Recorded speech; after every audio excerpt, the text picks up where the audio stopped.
We are live. Welcome to Outdoors Obsessions. This is your host, Joe Kinney, with Outdoors Obsessions. We have Aaron Warbritton from the hunting public, and we are here today to go ahead and talk about different whitetail strategies and the hunting public and how things kind of go about and how Aaron and the guys do things. Uh, so, by all means, Aaron, why don't you go ahead? For those that don't know you, go ahead and introduce yourself for me, please. Hey guys, I'm Aaron from the Hunting Public. I'm one of the co-owners of THP. I'm just a small town Missouri redneck that grew up hunting and fishing, and this has kind of been what I've done my whole life. Um, and this is honestly what I wanted to do my whole life. It just took us a really long time to get to this point. But we started THP in 2017. Myself, Greg Clements, and Zach Fehrenbaugh, and Brody Borderstrass and Jake Hibschman were the ones on THP that first year, and just started it with the hopes that we could show people how to have positive experiences out on public or private land hunting, and basically just because we felt like we related to a lot of folks. We're all come from average hunter backgrounds, if you will, hunting small tracts of private land on permission or public land all our lives. And we figured that, we could relate to a lot of folks out there that were in similar situations. So that's why we started THP. Very good. Did let's see. When did you guys get together and decide, you know what, let's form the hunting public? Like, what year? How long have you guys been at this? Most of us worked at Midwest Whitetail before this, in Albee, Iowa. That's where it was then anyway. And we all met there, and we produced, web videos for many years. I worked for Winky there for about 7.5 years, and eventually, after I left, I didn't really have a real clear plan as to what I was going to do. I knew I was going to go back to work doing something. I mean, I used to work on appliances in college, and I really liked that, and was considering going back to doing that and just like dabbling and creating some sort of a hunting content platform in my spare time, just, myself. And then Greg and I got together and started talking about it, and Zach came over, and we just basically sat around the dinner table one night, and we just kind of had this idea. We're like, well, what if we can work side jobs for a while and sprinkle in content to get this going, and just kind of see where it leads. I mean, we had no expectations that it was going to do what it's done, and at the time, I mean, I'm still very much surprised by it. I don't know why people want to go and watch our ridiculousness all the time. Yeah, that's sort of how we started. Wow, that is cool, man. And with nothing other than just the goal of just trying to show people how you guys do things, and there's more to just the show and editing. It's just about teaching people how to do things and how you're going after big deer and how you're even getting to see deer and how you guys get to do things. So I mean, by all means, you guys do a great job. Uh, Thanks. yeah. So let's see here. A friend of mine knew that we were going to be talking today, and he had to ask me. He wants me to ask you, what is the biggest whiff that you've ever done while hunting? Like, you did something that was just like, oh my god, I can't believe I did that. Like a total mishap. What is your number one fail that you can look back today and laugh at? Well, I don't know, because we really screw up a lot of things a lot of the time. So uh, that's a tough one to pick just one. I've messed up numerous really big whitetails on public land at very close range with a bow. But last year, when I went into a piece of public land that was getting heavily hunted anyway on opening day of gun season, had bullets zinging past me, I would say that was a mistake. Yeah. I probably, once I saw the Orange Army heading to this particular river bottom. I probably should have stayed out of there, but I was too stubborn. I was like, nah, I'll go wade in there amongst them and Yep. see if I can pull a buck out. And probably shouldn't have went because it wasn't exactly a safe situation. But Anybody that's been on public land hunting during the shotgun season definitely knows of the Orange Army and how sketchy it can go from 0 to 60 real quick. oh yeah, It when you got the slugs passing by and you got 60 vests coming your way, it's not a good feeling.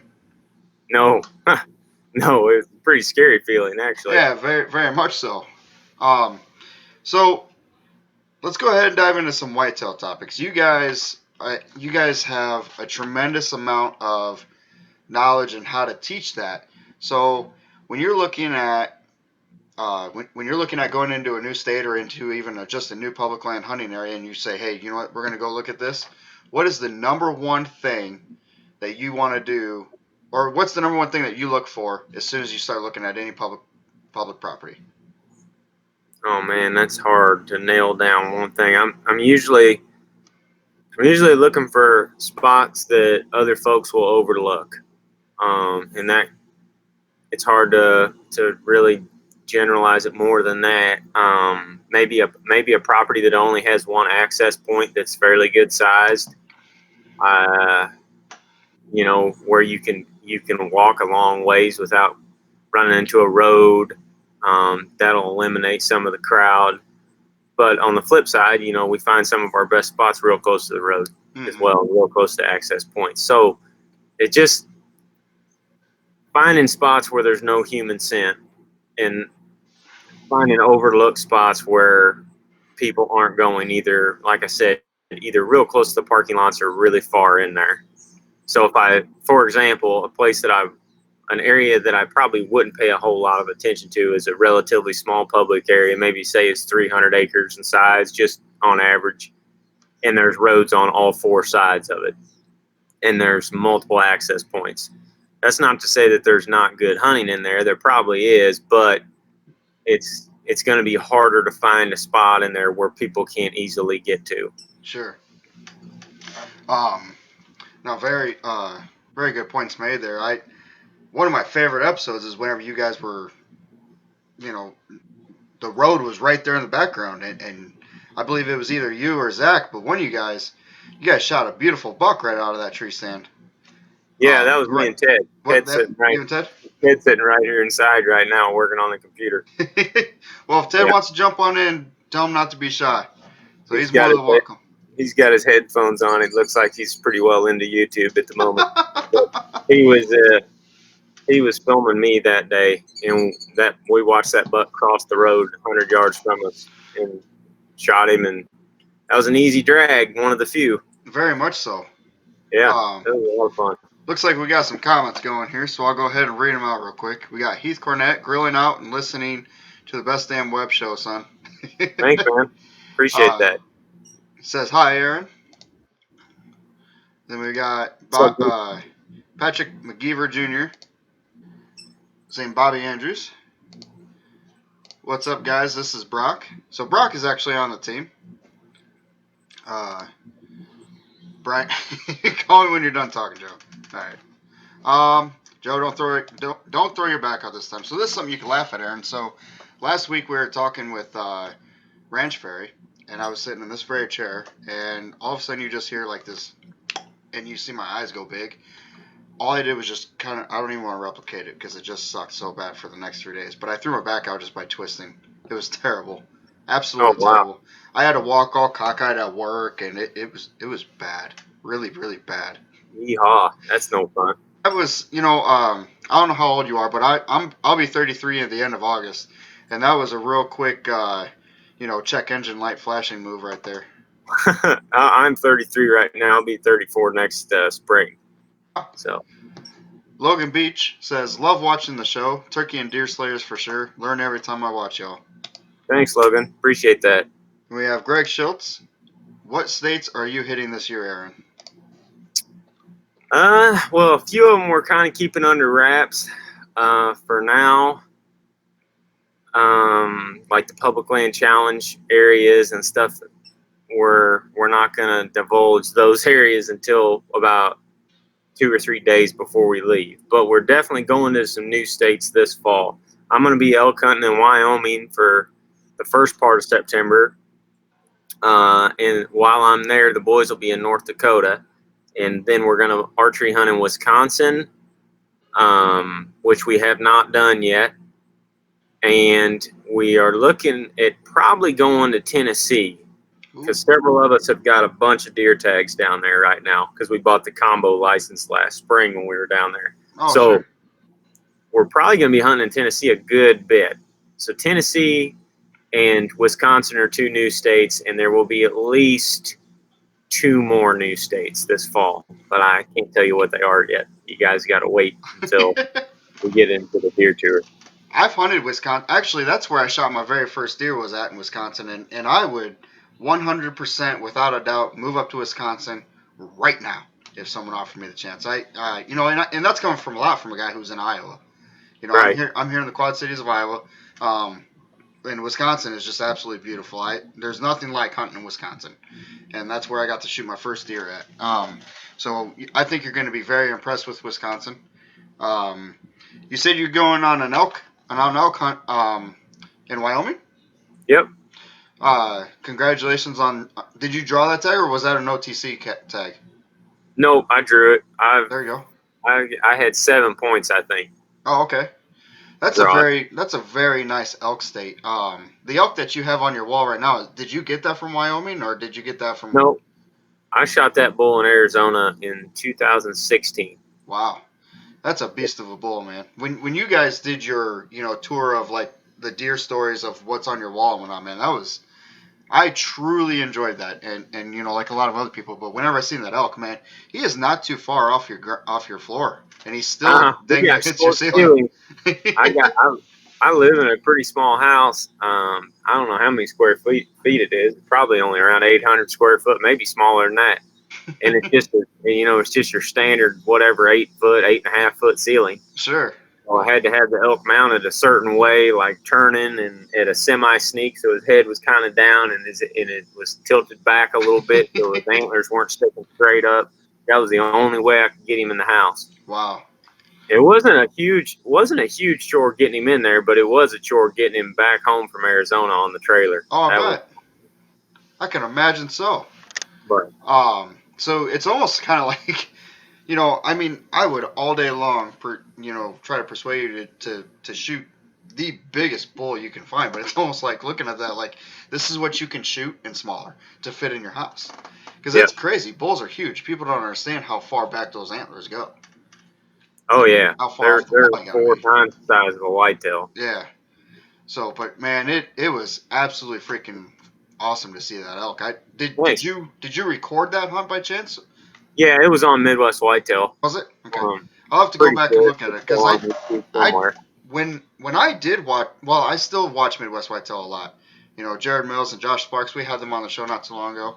I'm a big time Midwest Whitetail fan. I do remember seeing some episodes where you and Zach and whatnot were on there. I don't recall any of Greg's episodes, but I do recall seeing you and Zach and whatnot. And man, phenomenal.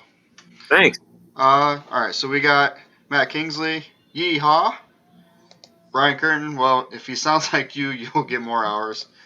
Brock Williams, THP, Whitetail Adrenaline, Ranch Prairie Dream Team. Right. We were just watching Whitetail Adrenaline about 2 hours ago. Oh, nice. We got Logan Beach. Watching y'all turkey hunt took my calling sequences to the next level. Jake yelps and gobbles claimed a few victims for the people I called for this year. Good deal. So I'm glad he actually brought that up because actually Logan's girlfriend Kaylin, they just dropped her turkey episode. We actually just uploaded it yesterday. So it's a really good episode. If anybody out there is watching, you guys should definitely check that out. But Aaron, you would definitely really like that. It's a blonde tipped tom down in Kentucky, so pretty rare bird. Nice. Sorry, I got a lawnmower going behind me down the road. Oh, no worries. I'm good now.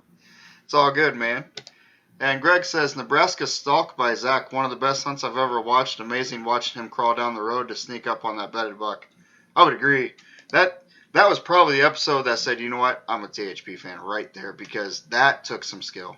it was amazing, and a lot of suspense out of that video. Yeah, that was a fun one.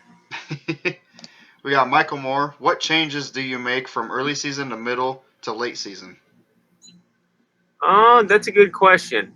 Uh, I guess that's probably a pretty long answer, to be honest.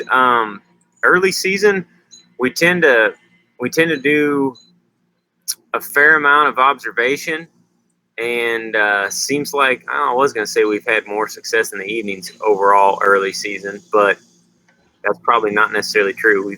We've had some luck in the mornings hunting early as well, so a little of both. But early season seems like we're focused on food sources and trying to get as tight to buck bedding as possible. And then as you transition to the middle of the season, we start hunting does more frequently in doe bedding areas and security cover linking bedding areas together as bucks start to travel more. And then in late season, we go back to food sources, and except in late season, food sources are far more limited than they are early. Sure. So we aren't as worried about bedding during the late season as we are the hot food source that they're on. Whether it's some sort of natural browse like honey locust pods, or a couple years ago we were hunting over like a plant called duck potato in a marsh Seen that that. deer were peeing in on in the middle of winter. So that's a great time to hunt, and not a lot of folks hunt during that time. So that's probably how we look at it throughout the course of a fall. When it very very good answer to that. When it comes down to finding buck bedding, so not too long ago you made a video where you were scouting in the timber when the mosquitoes were the size of your average lab.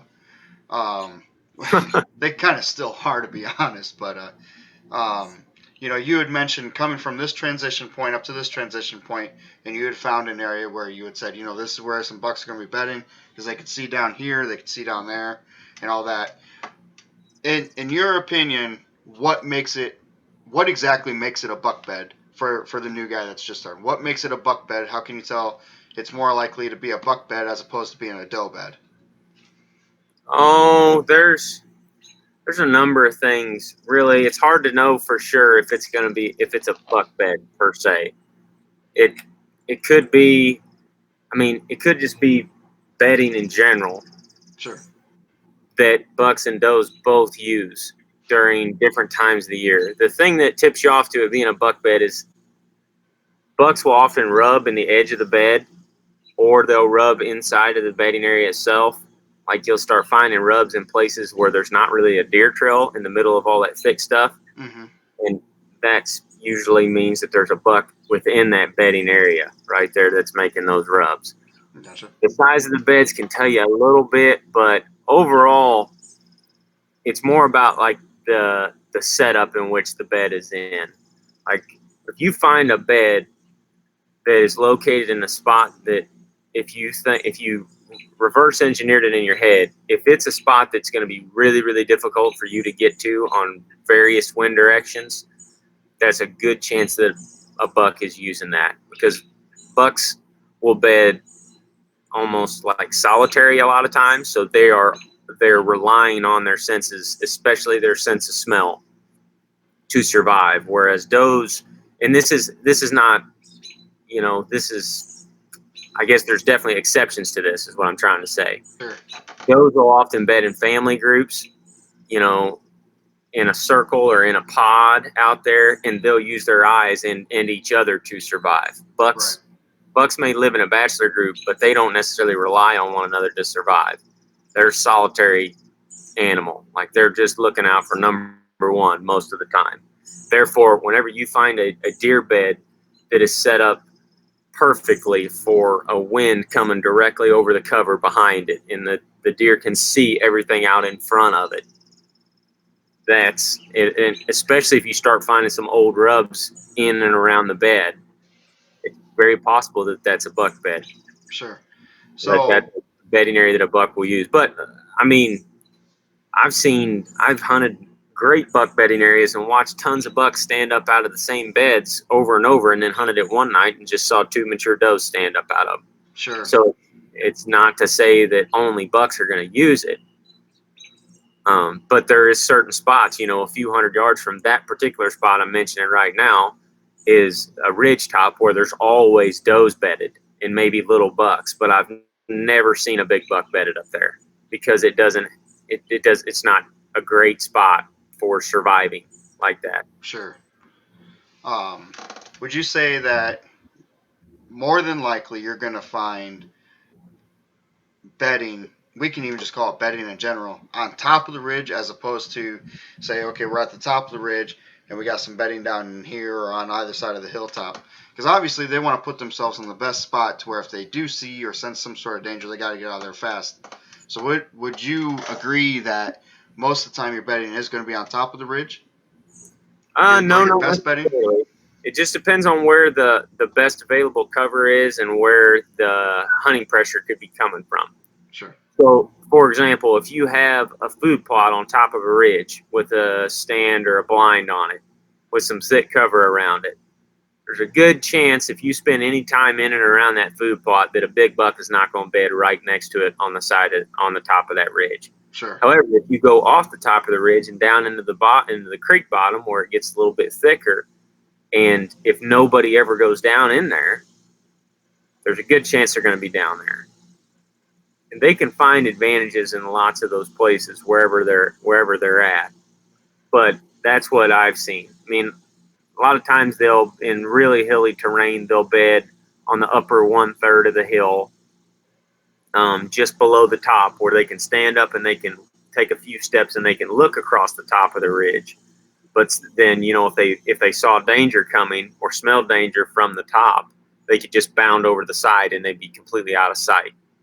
And if you think about that from the other direction, they're still high enough on the ridge where they can see everything below them, Sure. which is why they'll often put themselves, a third of the way down the ridge like that. But we've seen so many exceptions to that. That's kind of the only thing that I've noticed is if there's hunting pressure up top, then they're going to be halfway down or on down in the bottom. If it's down low, they're going to be up high. All depends on where human scent's left. Sure. So with your human scent comment there, and when I've seen a lot of, just hunting in general, I've seen a lot of deer where they pick up on the ground scent. It just happened. You chose your best route of entry or your best route of exit, and a deer came across and picked up your ground scent and busted. How long do you think your ground scent actually sits out there before it rains? That a deer might bust it. But do you think if you're hunting on Monday and come Wednesday, a deer's going to come across and smell your ground scent? Have you noticed Yeah, anything like that? Yeah. but I think it dissipates, hour by hour, day by day. Sure. So if you walk through an area and a buck comes through there an hour later, he's probably going to get a pretty good whiff of it. Sure. With that said, I've had him walk right over the ground scent, Yeah. not have a care in the world. But if you set up a trail camera, you can learn a lot. If you stomp around in front of that camera and leave a bunch of scent, and then come back and check it 2 weeks later, 3 weeks later, whatever, look at how the deer behave in front of that camera. A lot of times, the first 4 or 5 days that you have that camera up, you'll have a bunch of deer standing in front of the camera. Mm-hmm. And they'll just be kind of alert, and you'll get a ton of pictures of them just standing there and walking around. Well, that's because you left a bunch of scent in front of that thing, and they're trying to figure out what the heck's going on. Right. But it seems like, especially on trail cameras, if you leave them out longer than 2 weeks, after that 2 week period, you start to get deer using the area naturally. And we've noticed that because we leave cameras out a lot of times for 5-6 months. Sure. If we have the camera now and we check it in December, all the deer movement that we have on it in October and November is all totally natural movement. They don't care about that camera at all. Right. Just because the scent has dissipated by that time. So I don't know. It's a tough one to answer. I think rain does help it somewhat, but at the same time, As far as the blood tracking dogs I've dealt with, they actually smell better when the ground is a little bit damp. Oh, really? So I don't, you know, I, I'm sure somebody has an intelligent answer to that that makes sense. I don't really know what is correct and what's not. I know that every day after you've left scent, it dissipates, and within a week or so, it's out of there. Sure. And the deer aren't paying attention to it. A lot of people like to go set up their trail camera and set it, and and go take a quick look at it. Say 2-3 weeks from the point that they set it up. You guys are talking about setting it up and leaving it up for almost 2.5 months. What would be the number one reason for you to leave it there for 2.5 months, especially if you're already hunting that piece of public? If you come to find out, hey, there's an actual deer on that camera that's using that corridor that you would actually really like to go put your tag on. So what is your? Uh, I guess the question would be, what is your number one goal to putting a camera up for 2.5 months? Are you learning for next season? Is that the main More goal? so, yeah. Okay. Yeah, we're learning for next season, and also we might be learning for a very specific time of the year. Say it's late November and we haven't killed a buck yet. If we have got 4 or 5 cameras that have been out soaking for several months in bedding areas that we have not hunted yet, Mm-hmm. it may be time to go and pull those to get intel for that last week and a half of bow season or whatever. Sure. Because then you're throwing all the chips on the table. You're running out of time. You got to make something happen. Right. But a lot of times we're leaving cameras in bedding areas that we don't hunt, or that are like, we'll leave the cameras right in the middle of the bedding area. We like to get real aggressive. Like, we want to be right along the edge of that thing, Sure. as close as we possibly can without spooking the deer. But we may actually set that camera up inside of the sensitive area where it's almost impossible for you to get to without spooking the deer. And if we leave that thing run all fall, when we check it at the end of the season, we will learn a ton about which bucks are using it when. When is the highest activity level in front of that camera. A lot of times we'll put them over signpost rubs inside of bedding areas. We'll put them over beds. We'll put them over scrapes that are right in the middle of it. And we've learned a tremendous amount just about deer movement within those bedding areas, and kind of how it changes. A lot of times a buck won't use the same bedding area nonstop, but he will use it for 5, 6, 7 days in a row or something, and then he'll move on and go Sure. elsewhere and may come back to it later on. So you're more so playing the long game and just trying to learn more about deer in how they use that area in general. We also run cameras every 2 or 3 weeks, though, too. We just put them in areas that are easier for us to check. Sure. We'll just put them out there along a scrape along the edge of a field. And when we get a nighttime picture of a buck, we know that he's probably living in one of those bedding areas that we plan to hunt that's 400 yards away from that camera. Sure. Um, we got one of the guys commented on. I've learned a lot from you guys over at the Hunting Public. A lot from Zach with the spot and stalk technique. Joe can vouch for me. I love hunting on the ground. Okay, so that's Brock, and that is 100% fact. That when when Brock came on to the OO show and whatnot, and he was just doing his first full season, we went hunting a lot together. Um, and we still hunt a lot together, but not as much as what we used to. We really needed to do that. But I remember he called me up and he goes, "Hey man, let's go in here. We're gonna go hunt, and this is my plan." And I loved every bit of it except for the walking part. Um, and before I continue, I'm not the one to say, "Hey, I'm willing to go back there miles." I really am. But I truly feel that my hunting, because I'm a terrible stalker, I really am. I walk pretty quiet in the woods, but my stalking game is not there. So my hunting game is best in a tree. So whenever Brock wanted to do that, I was all kind of chuckles and whatnot. We had a really good time doing so. He actually almost got a shot on a big doe with his muzzleloader during that time. It was a really interesting time, and I learned a lot. And I learned a lot of stalking techniques from you guys from watching your show. So you guys really put out a lot of information there in the best possible way. So we thank you for Thanks. that. Yeah. Appreciate it. He says, as I'm listening, I have a doe skirting my corn plot. Must be good luck, Aaron. Nice. Uh, I agree, Aaron. I do the same thing. So he was talking about the trail cameras being soaked. He checks his. every 200 weeks, depending on where they bed. I'm gonna guess they meant 2 weeks. Yeah. um, so he says if they bed close to home, we don't check by 3 weeks. So uh, let's see here for entrance wise in the public area. Let's say you got this camera sitting 400 yards or so away from the bedding area, and the closest access point is actually facing that. Are are there days ahead where you're actually looking forward to making a 3 mile jog just to go all the way around just to get the best access in there just to try to go after a deer that you may not seen? Uh, yeah, I suppose. It just kind of, I don't know. I mean, it kind of depends. Some of those spots are you access like that. Some of them you literally walk right down the path and then veer off 30 yards away and get in a tree. Sure. Um, it's all about reading the sign that's going on right now. The cameras tell us a lot. Certainly, they've helped us harvest some bucks over the years, but they're just one tool of many Sure. in the tool bag. Like that's why I said we learn so much when we look at them after the season's over with, because we have so much data to pull from. We're not necessarily trying to get a buck during daylight or anything like that on most of the cameras that we run, short term, say for instance every 2 weeks, 3 weeks. We're just trying to get a picture of a nice buck.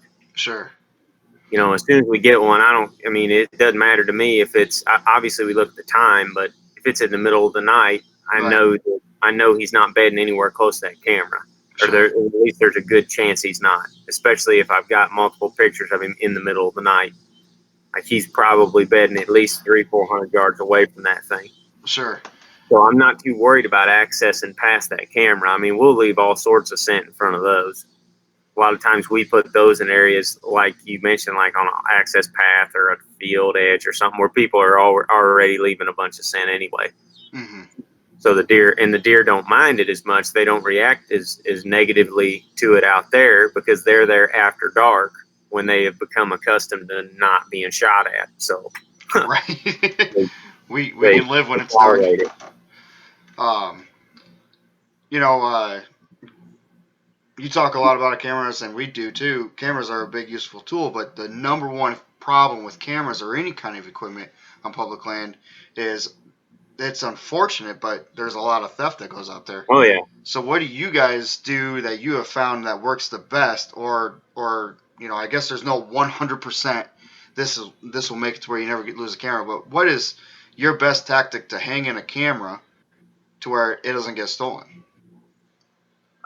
We use Python locks. A lot of times we use little master locks or something on the actual like front lid where you Mm-hmm. get in there to get to your SD card. Because we've noticed that if you lock the camera to the tree and they can't get it off, they'll just take your card, Right. or they'll just break it. Sure. But we notice if you use Python locks and then you use a small master lock on the front case, the front door of the camera, and then if you put them 8 to 10 feet up in the tree with a climbing stick and then take the stick with you, the theft goes down a good bit, especially if you hide them. Yeah. If you get them up in a tree like that where they're pointed down in the middle of a thick bedding area where there's obviously not getting a lot of hunting pressure in that exact spot, otherwise the deer wouldn't be there. Right. Those don't seem to get messed with a ton. But the cameras, like I was just mentioning, that we check every couple weeks along field edges and stuff like that, we have to hide those really, really well. Otherwise, they will get ganked. Yeah.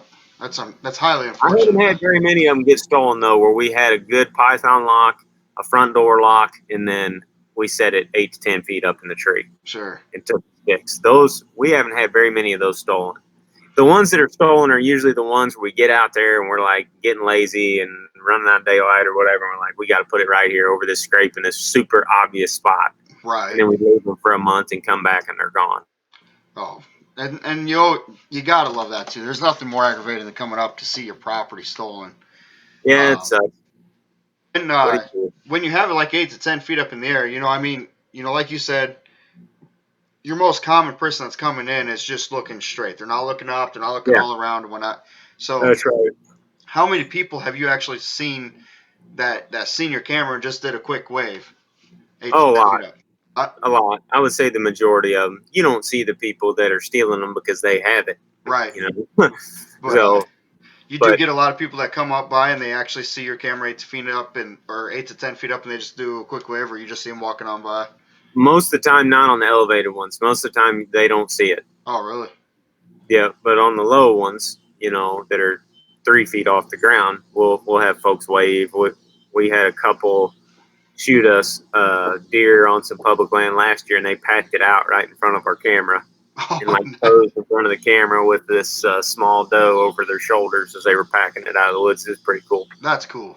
That's watching a story unfold just on pictures right there. Yeah. Um, so a friend of mine says, "This is Beeves. You may be able to stalk if you get rid of those obnoxious boots." That's 100% correct, dude. My boots weigh like 20 pounds. They're obnoxious. They're huge, but they're Yeah. 1,000-gram insulin, man. I don't get cold. But Right. yeah, I gotta get new boots. Brock says, "I have a spot I'm hunting this year. A lot of open country having trouble locking in on their bedding area. Any tips or tricks you can help me out with?" If it's lots of open country, then I would use that to your advantage and get as high as you can and observe. I don't, and if it's fairly open ground where you can see a long distance, I won't even mess with trail cameras. I'll just get as high up as I possibly can and observe until I see a buck in a spot where we think we can kill him. Those I actually prefer to hunt those spots if I can find them where nobody is at, because sometimes that's the trouble with open areas, especially on public, is they're super accessible because people don't have to walk through a bunch of stuff to get there. However, if you find one where there's not a lot of pressure and you can get up high and watch a long distance, that can be a tremendous advantage, because then you can observe. Many times we've observed bucks get up out of beds in open country like that, like 400 or 500 yards away, and went in the very next day and almost killed them or killed them. That's what me and Ted killed a buck doing that last fall, actually. Seen that. That was incredible. That was a great buck. Yeah, man, that was a crazy hunt. Wasn't I that the about one lost. that he almost got ran over by? Yeah, he ran right by it. I I mean, shot him and he he turned and was ran straight close. at us, and I shot him again. When he stopped out there, that buck had no freaking idea what was going on. He came into Hermit. We just super glued the antlers to the decoy the day before that, and Right. he came right to it. So it worked out. When it comes down to a buck that you guys are interested in, I know everybody's got their own little, like, I'm after a buck that's like this, or I'm after a buck that's like that. What is your personal, like, okay, my buck needs to have this, or that? What is your, uh, what is your buck list? How do you go down your checklist and say that's a deer I want to shoot? I kind of leave the door open on that anymore. I used to be real particular about it.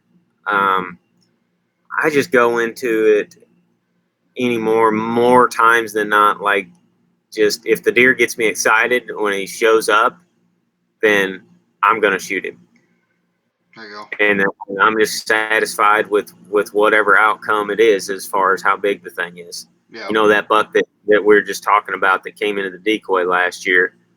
I was just sitting there, did not think that anything was coming. I couldn't see nothing, and I heard something brushing the grass to my right, and I looked over, and that thing was postured up, coming to the decoy at 20 yards, stomping in.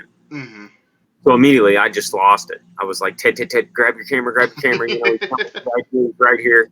And the thing came in just totally perfect. I mean, exactly how we drew it up. And as soon as I got super excited like that, I quit looking at his antlers. Yeah. I just realized it was a nice buck and he was postured up. I had no idea that, if he was a 140-inch buck or whatever. Right. I would have shot him if he was a 120-inch buck. Yep. 170-inch buck. It wouldn't have mattered. Like, he was big enough and he was close and right there in the breadbasket. So it was ready to whip one back and send it through there. I used to be way more particular about it, though. I used to have age criteria, and I used to hunt specific deer on public a lot, and just don't do that. I mean, that's fun, don't get me wrong, but I'm more interested personally in hunting as many locations as I can, because I'm obsessed with learning about deer. Sure. Just like how deer use different environments and how they bed in different locations and all of that. Absolutely. So, What would be? Let's see here. Dennis Blunt says totally agree with the elevated camera. I put them in a steel lock boxes as well. Very That few look works. up that high. Yep. And Brock says, what is your opinion on decoys? When should you be using them? Oh, I honestly think deer decoys can work just about any time. Greg has got some old videos from Nebraska where he's got decoys working clear into December, and he's got them working early October. A few years ago, me and my buddy Eric Barber grunted in a mature buck on October 9th, I think, or October 10th. Wow. Me, I had a hunt one night where we watched like 4 or 5 mature bucks stand up out of one bedding area. Zach was filming me, and 2 of those bucks absolutely did a knockdown drag out fight. They had a knockdown drag out fight on October 6th. That's incredible to see something like that. So I think they can work at any time. We've especially had luck with them in the rut, Hmm. for obvious reasons, because bucks are, they're charged up during that 25-day period or whatever. Sure. And calling works exceptionally well during that time. And if you have a visual aid to go with the calling, it just sweetens the pot. So we've had better luck with them then, but I think simply because we've used them more then, and just because you're putting eyes on more bucks during that time than you are at other times of the year. But they certainly work anytime that I. Absolutely. When you guys are working your deer decoy, 100%. I'm sure you guys agree that thing is ugly, but it works. He just works. It's Um, ugly. That's true. but I mean, he's got to be lightweight. I mean, you look at a lot of these decoys, like Brock and Garth, they carry a really good looking decoy, but he is way bigger than your guys' decoy. Meaning like body wise, I mean, this deer looks like a legit full grown deer. So your guys' deer decoy's got to be super light, or is he pretty heavy? No, he's pretty light. We have not found the right solution as far as the decoy goes that is lightweight and realistic and easy to pack in and out of there. Sure. I just don't think they make one yet. I mean, there's a lot of companies that are trying it.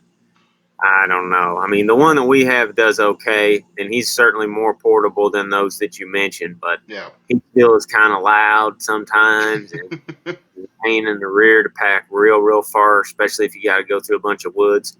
But I'm not complaining. I mean, those things work great. If you can get them to wherever you're hunting, they Yeah. work extremely well. We've And killed several nice ones over them. anytime using a anytime using a buck decoy, you almost got to have another guy just to help you get that stuff in there, whether or not you film or not, because that's a Yeah, lot of gear to walk in. I've taken in there's those small Glendale targets, and then yeah, the small shooter bucks. I took a small shooter buck and took in just some rebar and nailed it down into the cornfield that I was hunting in. It was just recently harvested, and I took a cotton ball and put a little tack in its butt and put some dopey on it, and that alone, and that was private land, and I got to drive as 200 yards away from it. It was still a chore to do that because I had actually like carry so much gear, and I still had my tree stand or my blind already down there, but right. it is a chore to do that. Um, Brock Oh, yeah. says you need yourself a Garth Larson because Garth hauls that decoy in like a boss, man. uh, Heath says, do you believe that the orbital gland in the eye kicks off the rut? Kicks off the I, rut. I honestly have no idea. I don't. I don't know. I see the rut happen about the same time every year.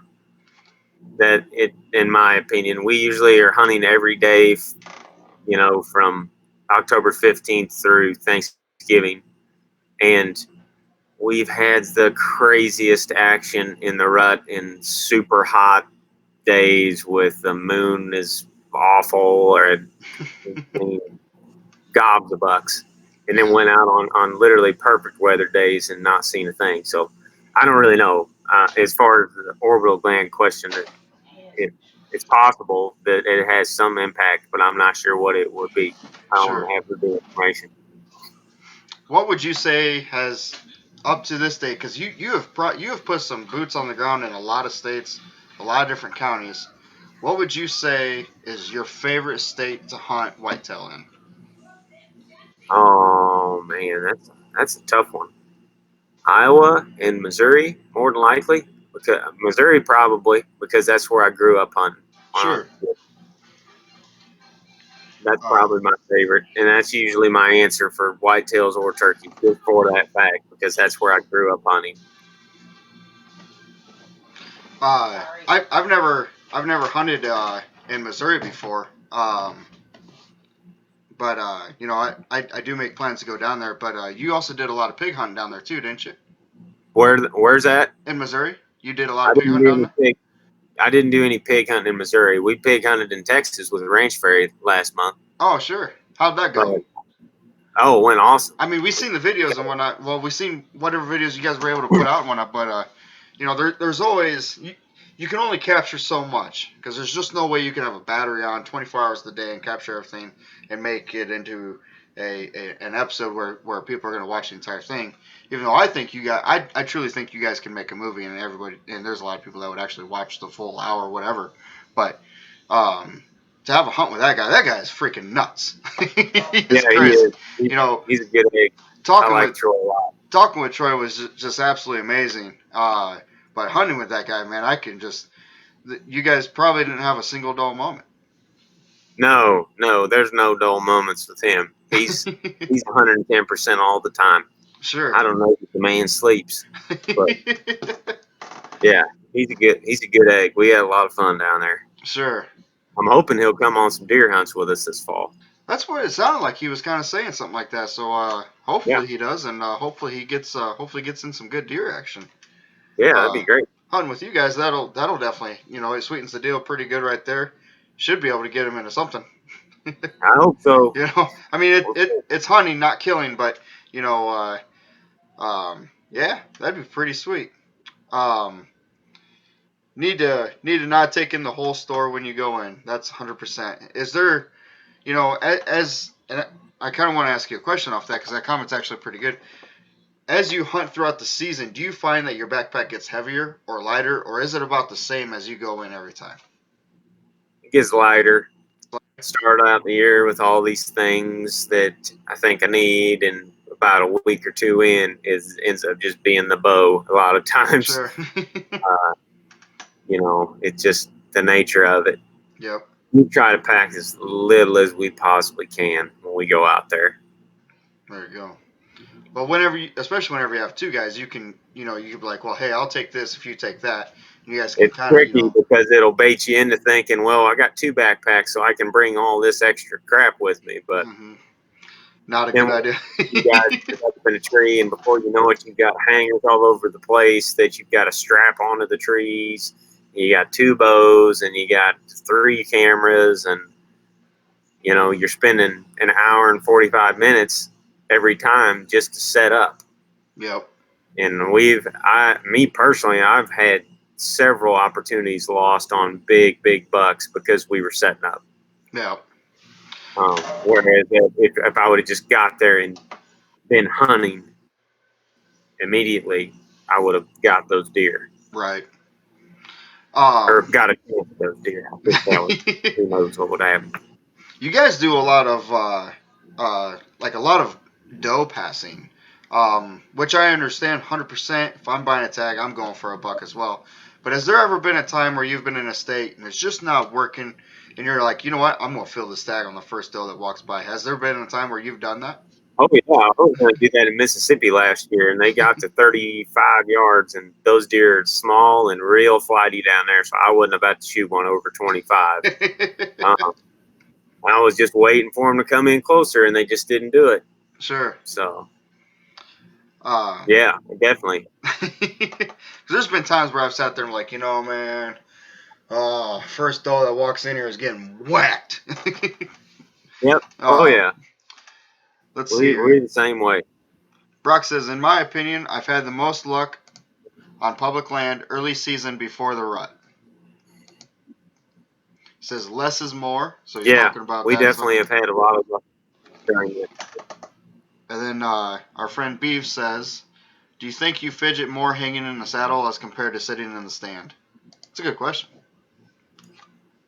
Definitely in the saddle more than in a stand, but I can get set up with the saddle a lot faster And that kind of goes back to what we were just talking about. It's like I've had enough opportunities slip away now where I was up there screwing around trying to get everything set up in the tree that now once I decide where I'm going to set, I want to get up there and I want to be set up. Sure. Like I want to get up there, get it nailed down, and be ready to shoot when if it comes by, especially as you get closer to the rut. But it's not a lot more. You can get real comfortable in those saddles and not move much. Yep. We I can't wait to go and this will be the first full season that we're actually rocking the saddle, and I can't wait, man. I absolutely love it. Um, would you say that there's ever been a time that you were disappointed that you chose the saddle over the stand? No, No. not yet. And to be honest, I'm still all for using tree stands. Mm-hmm. I mean, I used them a couple of times last fall, but it's getting more and more to the point.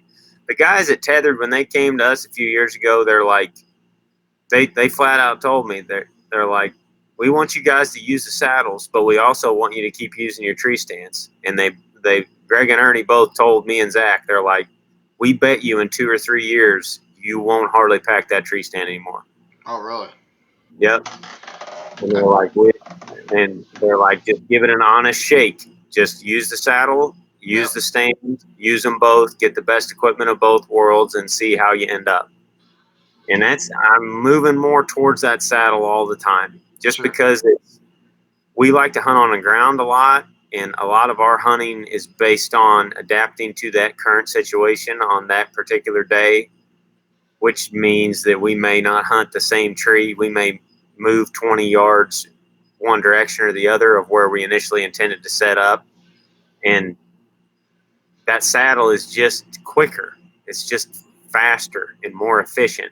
And whenever we don't set up in a tree, we can just sit down on the ground with it, Mm-hmm. And ditch the platform somewhere. Yeah.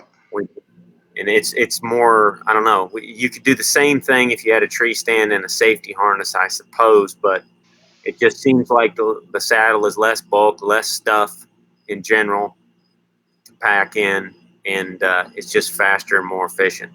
Absolutely. What would you say? That's what I think. I mean, stands are still awesome. I got no problem with hang on Absolutely. I mean, all day long, in my opinion, the most comfortable stand to go sit in is the 2-man stand. Oh yeah. I mean, dude, there's more naps taken in a 2-man than any stand out there known to man. Oh yeah. I will 100% agree. There's been times where I've probably been dozing off in the 2-man and realizing, if I would have just brought the climber, I could have sat in that tree and I probably could have shot a deer today. But instead, I took an hour and a half nap. Right. What would you say is your favorite method? Like, let's say there's a deer and it's 400 yards out. You got to make a move on it, and no matter what, every possible way of getting into that deer, strategy-wise, whether it's stand, blind, stalking, saddle, whatever. What would you say is your most favorite method of actually going after that deer? I don't know, man. I'm all about it.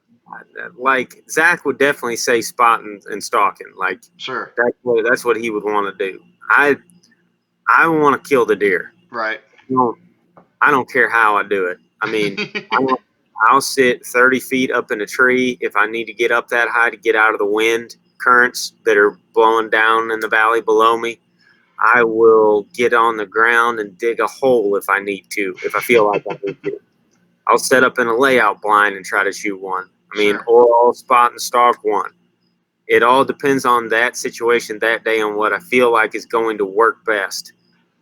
I don't care if I'm shooting them on the ground or in a stand or in a blind or spotting and stalking. I'm all for all of it. I just seem to make that decision that day on the go in that situation. Yeah, that'd be that'd be a favorite. That would be a great answer. Absolutely, 100%.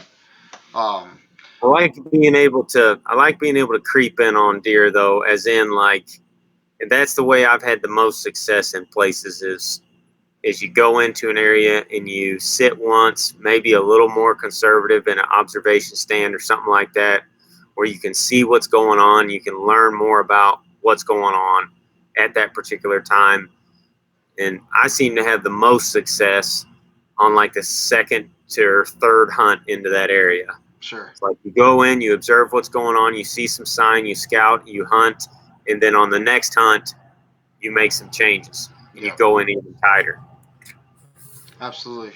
We did a lot of that. Brock Man, and I got I. a train coming. I'm going in the house. No worries, buddy. Um, Brock and I, we did a lot of that. Last year with a bunch of friends of ours and whatnot. We would go and we would do a lot of hunts that, whether or not we seen deer, we still at least observed the area and learned from the area and moved in. So earning your tails is what I call it whenever you're moving in. And whenever you're moving in for a turkey, I call it earning your feathers. You got to earn your feathers. You got to earn your tails. You got to get in and learn about the spot because 99% of the time, you're not going to go in and get luck. Like, hey, you know what? I set up on the perfect tree. I set up on the perfect blind. And I had the perfect deer walk by and I shot it. That's going to happen once in a while. But it's Right. extremely rare. You're going to have to put in at least 2 to 3 hunts like you said, on each area to figure out, okay, is this area worth it? Am I doing what needs to be done? So a lot of people, they get, discouraged because they'll go in there, say 2 times, and it could be 2 days in a row or 2 weeks, once one day and then the next Monday, and then never hunt that, but yet your deer of lifetime could be living on there and he just moves in there on a Tuesday. Yep, that's right. Um, have you ever had I had someone in the shop the other day. They were talking about how they had some sort of hunting remorse. They shot this buck, they were really happy for it, and then 15 minutes later this giant walking by, and he said, I felt really bad because I shot that buck and I got all excited, and I was trying to tell him, you shot a buck, it made you excited, you should be happy for it, and now that bigger deer is just living out there and could, you can eventually go in there and kill him another day. But have you ever had the hunter's remorse, I guess you can call it? I did once when I was younger, but I just didn't like the way I don't know. I didn't like the way it felt, so I decided I wasn't going to do that anymore. Sure. That's whenever I used to worry about score and age and all that stuff, and I don't care about it anymore because I just felt myself I felt like I was putting too much stress on myself, and then, if I didn't end up with the exact perfect outcome, I was disappointed. Sure. And I just didn't like that feeling. So Yeah. I just always I reverted back to how I felt about it when I was a kid. When I was 12, 13 years old, I was just super excited just to see a deer show up. Yep. And every single hunt was fun. Sure. And that's the way I wanted it to be. Yep. So I kind of changed my I guess my criteria at that point. With that being said, what is the and you can go as far back as you want. What is the most deer you've seen in one day on public land? Um, hmm, that's a tough one. One we saw probably it would either be in the like about this time of the year in early August or late July in the summer. We've seen close to 30 bucks in one evening Wow. in public land in a bean field this time of year, and then countless other does and such. Occasionally, you see a pile of them in late season. Hmm. If there's some sort of a late season food source. We were hunting one big cornfield. Half of it was cut, and some of it was still standing in early December, probably 6, 7 years ago now. And there was probably 100 deer in that field in one night Wow. after a big cold front and a bunch of snow dumped in. What county was that in? Do you remember? Yes. I was close. I was close. uh, my backyard. Um, all right. Well, we're right at that 59-minute marker here. And I don't want to keep you too late, but real brief. what is your favorite hunting story that you've taken so far with the THP? I don't know.